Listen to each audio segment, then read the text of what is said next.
The strange truth is this: wars are not always won on battlefields. Sometimes they are won on balance sheets. Most people believe World War II ended with liberation, with parades, with victory speeches, with flags returning home. But beneath the celebrations, another war had already been decided, a quieter one, a financial one. This is a story about how an empire survived the bombs but not the bills. In 1939, Britain ruled a quarter of the planet. Red patches on a world map, sea lanes, colonies, currencies, commodities.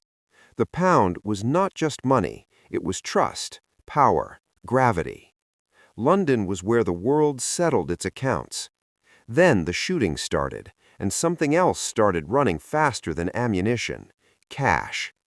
Modern war is not fought with courage alone. It is fought with oil contracts, shipping insurance, foreign exchange, and credit. And Britain had built its empire for peace and trade, not for industrial war at maximum burn. Every Spitfire had a price. Every convoy burned dollars.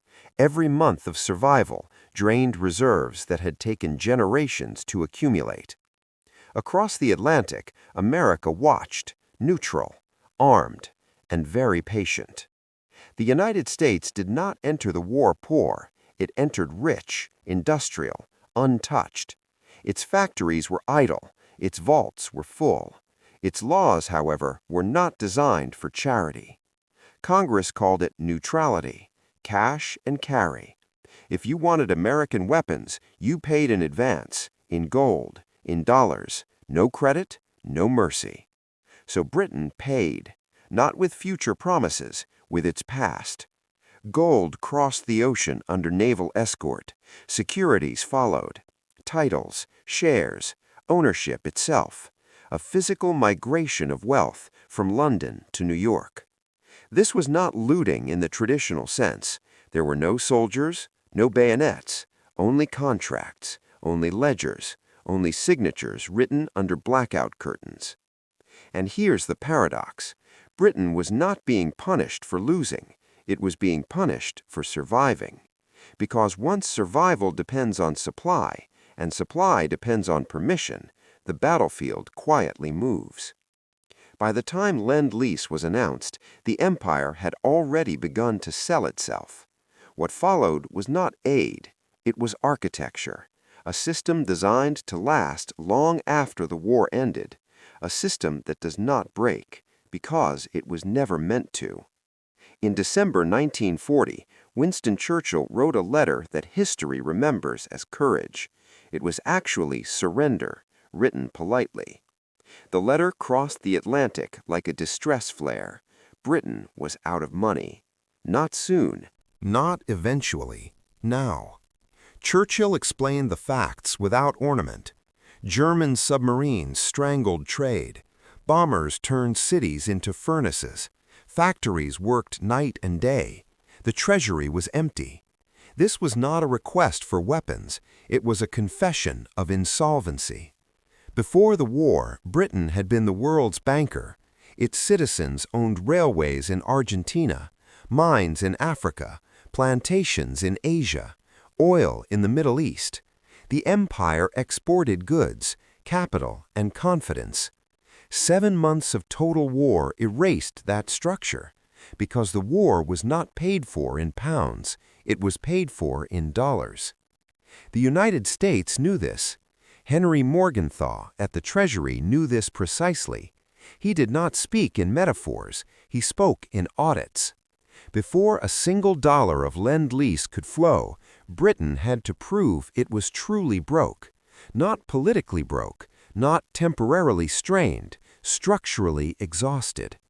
So America asked for inventories, lists, maps of ownership, who owned what, where, and how fast it could be sold.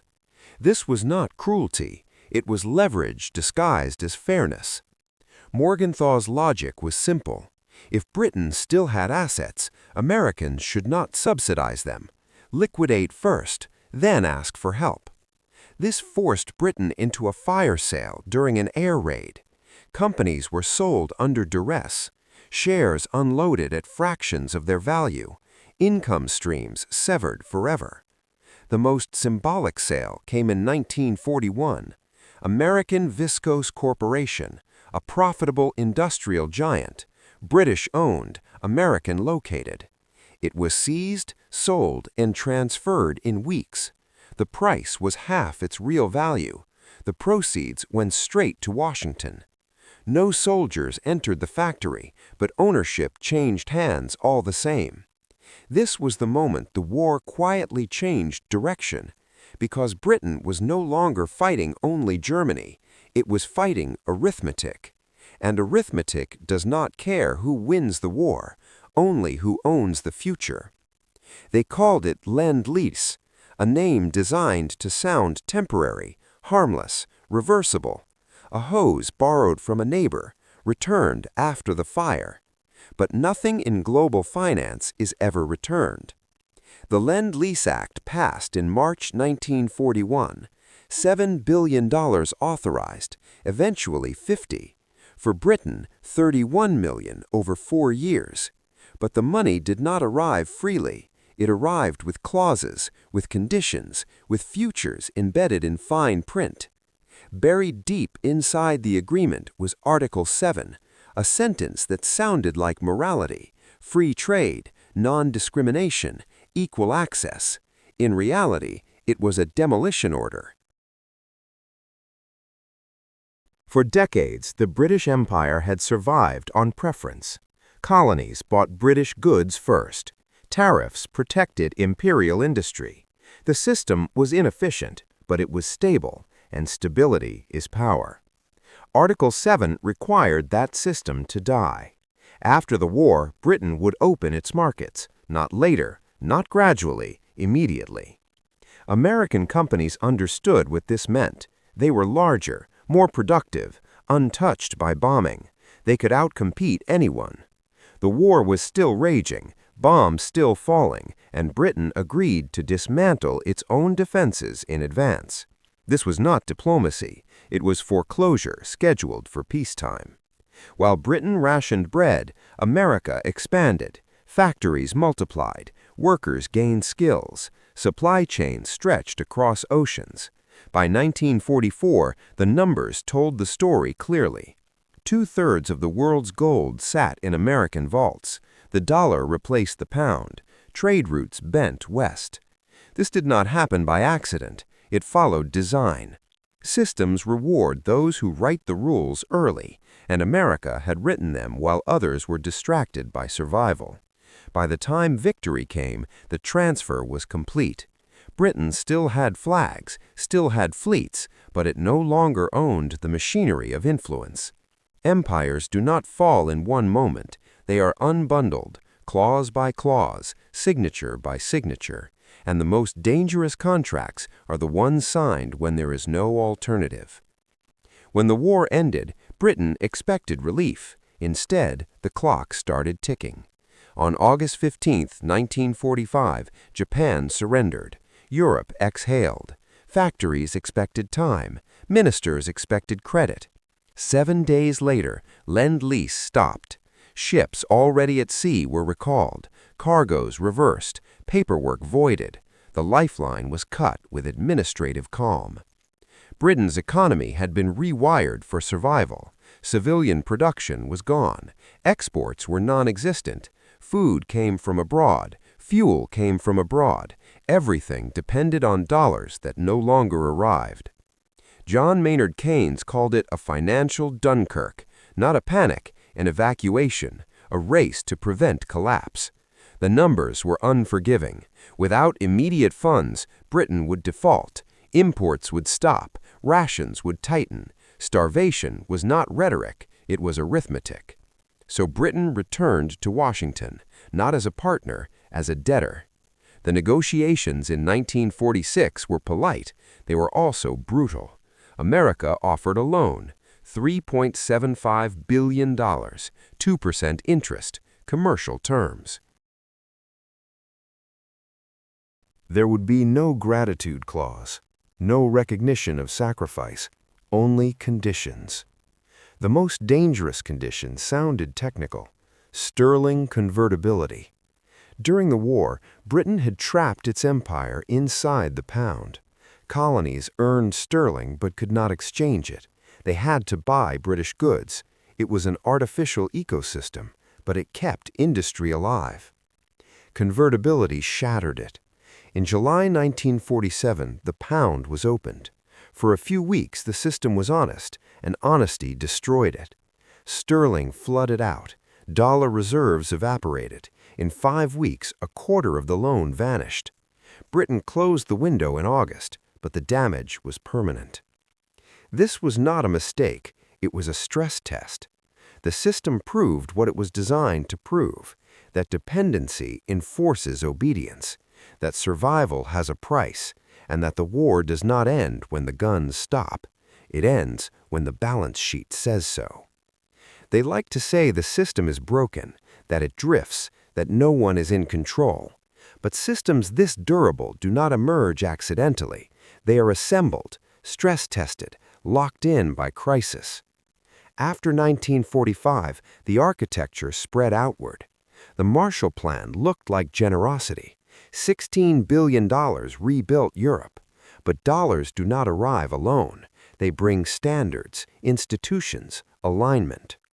Germany recovered, but not autonomously. Its factories ran, its exports surged, its currency stabilized under American security umbrella, under American monetary rules. Japan followed a similar path: rebuilt, pacified, integrated, prosperous, and permanently dependent on external protection. The pattern was subtle. Aid flowed during collapse, markets opened afterward, sovereignty narrowed quietly.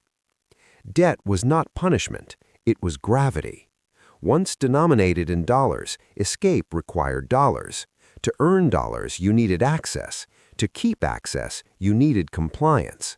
This was not conspiracy, it was incentives behaving logically. Financial systems do not need villains, they need defaults, fear, and time. People accepted these arrangements because the alternative felt worse: hunger, unemployment, chaos. Pride was traded for predictability. By the 1970s, the system was self-sustaining. Oil priced in dollars, reserves held in dollars, debts serviced in dollars. Even America became trapped inside it, a center that cannot step away without collapse, a ruler bound by the scale of what it built. The illusion is choice. The reality is structure. When Britain signed Lend-Lease, it did not just rent weapons, it accepted a future where exit was mathematically implausible. That is how modern empires persist, not by force, but by making departure unthinkable.